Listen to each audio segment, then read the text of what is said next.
That's who that was for.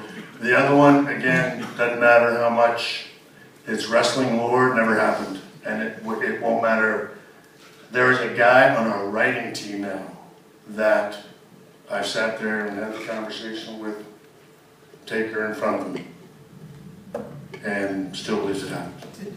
The real story behind that, and I found out it was whatever years later when I came back. Bruce Pritchard told me the story because I was doing the book, and I remember I went to Taker and I said, like, did this happen? And he goes, I know we were in bad shape back then, but don't you think if that happened, we both remember it? And I said, yeah, but Hunter tells me about how much I don't remember, and I feel like, and that's the thing. The irony is, the same people that tell that story, they ask the question, and it all happened at the same place. And where if he was there, where was he? I mean, everything was being filmed there in a gorilla position, but no, it never happened. What the real story was. And Bruce Pritchard told me years later, is he just went to management, and it's like, is this going down? Because if it doesn't, I'm going to be pissed. You know what I mean? And that was it. And for those of you, again, who know Taker, which is none of you, but I mean, that isn't his style. I mean, that he wouldn't. That's not the way he would handle anything. But But it doesn't matter. It's one of those things that, again, and God bless you, you'll likely leave here and still won't believe it, and that's perfectly okay. But, The Undertaker standing there taping his fist is such a wrestling story, it's not even funny. You know what I mean? I mean, that is...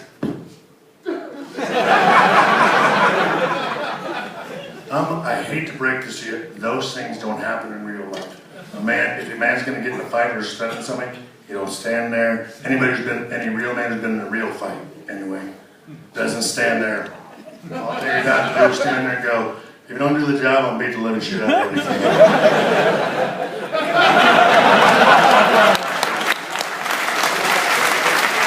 This is wrestling. And so, but no, that was, but I mean, it was unbeknownst to me, and the thing is, and I always say this, and I think people take it out of context, you have to understand, I was not, wasn't in a great place back then, wasn't in a great place that day. I can promise you, not anybody under the sun would have said anything to me that day, except, yes, okay.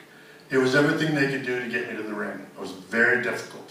And I was I knew what I was going to do. Hunter knew what I was doing. But much like I said earlier, I just, like, 2005, I poked the bear just for fun. I knew what I was going to do, but I wasn't being mean about it, because the only person, that didn't know the bear was getting poked was the bear.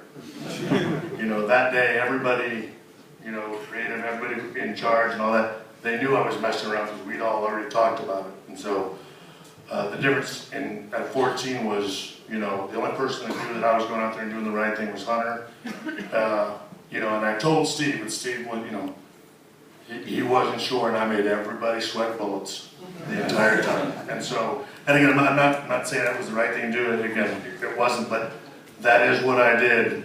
It's the only time I ever got my own locker room. You know what I mean? So I can promise you, no one would have made any threats to me that day, because I'd have turned around and I'd have walked out.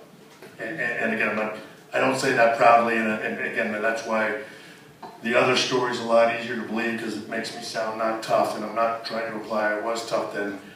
It wasn't that I was tough, it's that I didn't care. Back then, threats and getting beat up and all that kind of stuff, that stuff didn't scare me. I wasn't coherent enough and stable enough to be intimidated or scared of that stuff. I'd have just left. It was still an excellent match, and we're not all internet marks. I'm not. So I just love the fact that. Yeah, no, and that's great. And don't get me wrong. I mean, I don't begrudge it. I mean, the internet's a wonderful thing. That's some good things, and it's just there are times, like in something like this. I guess I'm saying I wouldn't come here you know, like I said, I don't mean to beat the dead horse.